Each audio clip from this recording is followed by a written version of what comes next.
Hello guys, இன்னைக்கான video நம்ம எதை பற்றி பார்க்க போகிறோம்னா மண்டேலா எஃபெக்ட்னு சொல்ல போகிற ஒரு எஃபெக்ட் பற்றி தான் பார்க்க போகிறோம். சரி வாங்க ஸ்ட்ரெயிட்டாக வீடியோக்குள்ளே போயிடலாம்.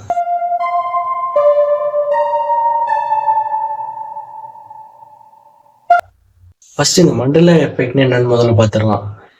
இப்போ நிறைய குரூப் ஆஃப் பீப்புள் பார்த்தீங்கன்னா ஒரு சம்பவம் மாதிரி நடக்காது. ஒரு சம்பவமோ ஒரு நிகழ்ச்சியோ இல்லை ஏதாவது ஒரு விஷயமோ அது பத்தி நடந்திருக்காது. ஆனா அந்த நிறைய மக்கள் என்ன நினைச்சிட்டு இருப்பாங்கன்னா அந்த விஷயம் நடந்திருக்குது அப்படின்னு சொல்லிட்டு அவங்க 100% நம்புவாங்க. அந்த விஷயம் நடந்த மாதிரி அவங்க ஞாபகம் இருக்குதுன்னு சொல்லுவாங்க. ஒரு நடக்காத விஷயத்த நடந்த மாதிரி நிறைய மக்கள் சேர்ந்து நம்புற ஒரு விஷயத்துக்கு பேர் தான் மண்டேலா எஃபெக்ட். ஃபர்ஸ்ட் இது ஏன் மண்டேலா எஃபெக்ட்னு பேர் வச்சுன்னு தெரியுமா? நெல்சன் மண்டேலா பாத்தீங்கன்னா 1980களில் ஜெயிலே இறந்துட்டாருன்னு சொல்லிட்டு பல ஆயிரக்கணக்கான மக்கள் நம்பினாங்க. ஆனா உண்மையில பாத்தீங்கன்னா அப்படி எதுவும் நடக்கல. 1990 நெல்சன் மண்டேலா பாத்தீங்கன்னா ஜெயிலிருந்து ரிலீஸ் ஆயிட்டாரு. 2013 தான் நெல்சன் மண்டேலா உண்மையா இறந்துட்டாரு. ஆனா அந்த பலாயிரக்கணக்கான மக்கள் பாத்தீங்கன்னா நெல்சன் மண்டேலா 1980 இறந்துட்டாருங்கிற மாதிரி நாங்க டிவில பார்த்தோம். அவருக்கு ஃபியூனரல் நடத்துற மாதிரி அந்த சம்பவத்தெல்லாம் பார்த்தோம். அதெல்லாம் நாங்க நிறைய கேள்விப்பட்டோம், நிறைய பேசணும் அப்படின்னு மக்கள்லாம் பலாயிரக்கணக்கான மக்கள் அது உண்மைன்னு சொல்லிட்டு நம்பிட்டு இந்த விஷயத்துக்கு பாத்தீங்கன்னா இங்க உண்மையிலேயே அவங்களுக்கு தெரிய வரும்போது பாத்தீங்கன்னா இங்க ரொம்ப ஷாக்கா இருந்திருக்குது. ஸோ அதனாலதான் இது மண்டேலா எஃபெக்ட்னு சொல்றாங்க. ஸோ நடக்காத விஷயத்தை பாத்தீங்கன்னா பலாயிரக்கணக்கான மக்கள் நடந்துதான் நம்புறதுதான் இந்த மண்டேலா எஃபெக்ட். இதுக்கு முதல் எடுத்துக்காட்டு என்னன்னு பாத்தீங்கன்னா நம்ம தஞ்சாவூர் பெரிய கோவில் பிரகதீஸ்வரர் கோயில் தான். அதோட கோபுரத்தோட நிழல் பாத்தீங்கன்னா கீழே படாதுன்னு சொல்லிட்டு பல மக்கள் நம்பிட்டு இருக்கிறாங்க நம்ம ஊர்லயே. ஆனா உண்மையா சொல்ல போனா மதியான நேரத்துல மட்டும்தான் அதோட கோபுரத்தோட நிழல் கீழே வராது. அது ஏன்னு உங்களுக்கே தெரியும். ஏன்னா மதியானம் நம்மளோட நிழல்ல பாத்தீங்கன்னா நம்ம காலு கீழே தான் இருக்கும்.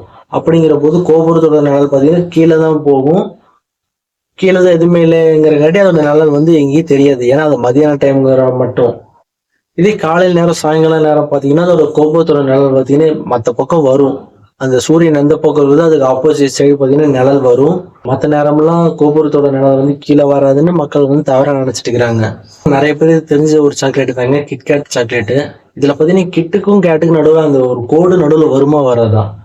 நிறைய மக்கள் என்ன நினைக்கிறாங்கன்னா அது கோடு வரும், நான் நிறைய டைம் பார்த்துருக்கேன், நான் இந்த சாக்லேட் அடிக்கடி வாங்கி சாப்பிட்றது அப்படின்னு சொன்னாலுமே ஆனா உண்மையில பாத்தீங்கன்னா அந்த கிட்டுக்கும் கேட்டுக்கும் நடுவில் கோடே வராது.